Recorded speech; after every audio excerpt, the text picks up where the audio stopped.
શ્રી કૃષ્ણ. જેનીસ કિચનમાં આપનું સ્વાગત છે. તો આજે આપણે બનાવવાના છે ચણાના લોટની સેવ. શાકમાં નાખવાની જે સેવ આવે છે માર્કેટમાં મળે ને એવી જ સેવ આપણે બનાવીશું ઘરે. અને જે આ ઘરની બનાવેલી સેવ હોય છે ને એનાથી શાક ખૂબ જ સરસ બને છે બહાર કરતાં પણ. તો એકદમ ઝડપથી બની જશે અને ખૂબ જ ઓછા ઇન્ગ્રીડિયન્ટ્સમાં. તો ચાલો આપણે શાકમાં નાખવાની સેવ બનાવી લઈએ. તો શાકમાં નાખવાની સેવ બનાવવા માટે જો 250 મેં ચણાનો લોટ લીધો છે. આપણે બહુ વધારે નથી બનાવવાની, થોડી જ બનાવશું. નહીંતર પાછી વધારે ટાઈમ રહે ને તો ખરાબ થઈ જાય, એટલા માટે 250 લોટ લીધો છે. હળદર નાખશું કલર માટે, અડધી ચમચી જેટલી. સ્વાદ પ્રમાણે મીઠું. મિક્સ કરી લઈશું. 1 ચમચી જેટલું તેલ નાખી દઈશું એટલે થોડું ક્રિસ્પી થાય છે. આને પણ આપણે મિક્સ કરી લઈએ.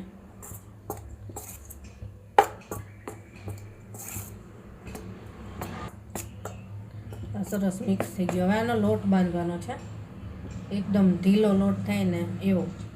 આમાં થોડું થોડું પાણી એડ કરતા જઈએ અને મિક્સ કરતા જઈએ.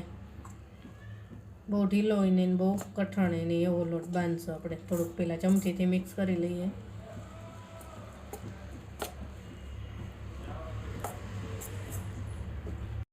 ચમચીથી આપણે મિક્સ કરી લીધું. હવે હાથેથી થોડુંક મિક્સ કરી લઈએ એટલે સરસ મિક્સ થઈ જાય. જરૂર પડશે તો જ પાણી એડ કરીશું. હવે આપણે 1/2 ગ્લાસ જેટલું પાણી એડ કર્યું હતું.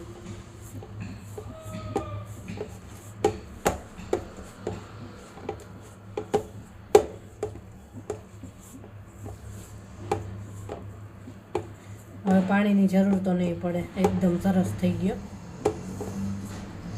ચણાનો લોટ હોય એટલે થોડોક હાથમાં ચોંટવાનો પ્રોબ્લેમ રહે.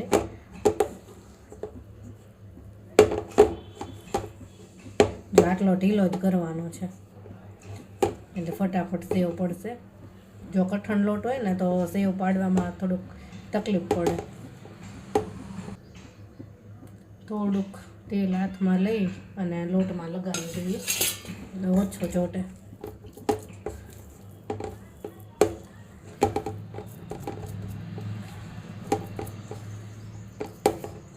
બસ આ લોટ તો તૈયાર જ છે.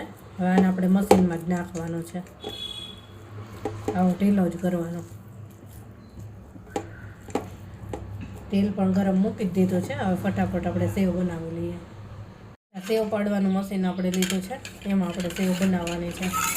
અને કઈ જાળી લીધી છે ને એ પણ હું તમને બતાવી દઉં. આવી ઝીણી જાળી આવે ને એ લીધી છે.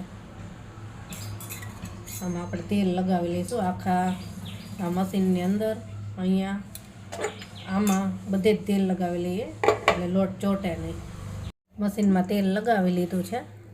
હવે આપણે ચમચીથી જ આ લોટ આપણે ભરી લઈશું મશીનમાં. થોડોક ઢીલો લોટ છે એટલે ભરવામાં થોડુંક ધ્યાન રાખવું પડે. જેટલો ઢીલો લોટ હોય ને એટલે સેવ ઝડપથી થાય અને સારી થાય. એકદમ આસાનીથી સેવ પાડી શકીએ આપણે.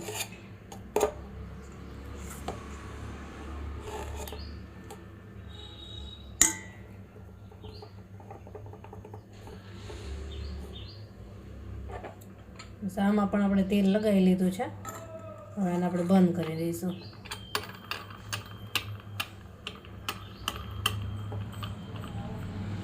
મશીનમાં લોટ ભરી લીધો છે. તેલ ગરમ થઈ ગયું તો ફટાફટ સેવ પાડીએ.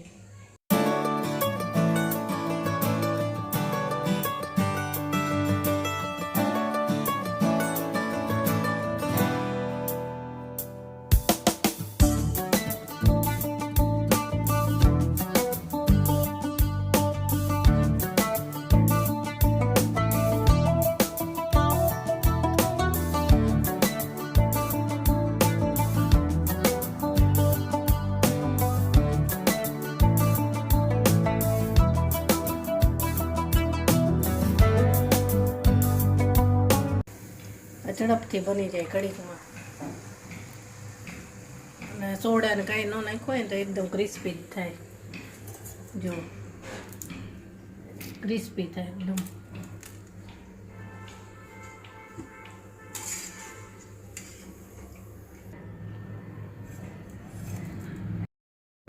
સેવ બનીને તૈયાર છે. આ શાકમાં કે સેવ મમરામાં કે કોઈ પણ ફરસાણમાં ચાલે બધાયમાં. અને ઘરની બનાવેલી શાકની સેવ હોય ને એનાથી શાક એકદમ સરસ બને. તો કેવી લાગી અમારી રેસીપી? જો અમારી રેસીપી પસંદ આવી હોય તો મારી ચેનલને લાઇક શેર અને સબસ્ક્રાઈબ જરૂરથી કરી દેજો. અને બાજુમાં આપેલ બેલ આઇકોન પણ દબાવજો, જેથી કરીને મારી કોઈ પણ નવી રેસીપી હોય તો તમારા સુધી સૌથી પહેલાં પહોંચશે. ફરી મળીશું નવી રેસીપી સાથે. બાય.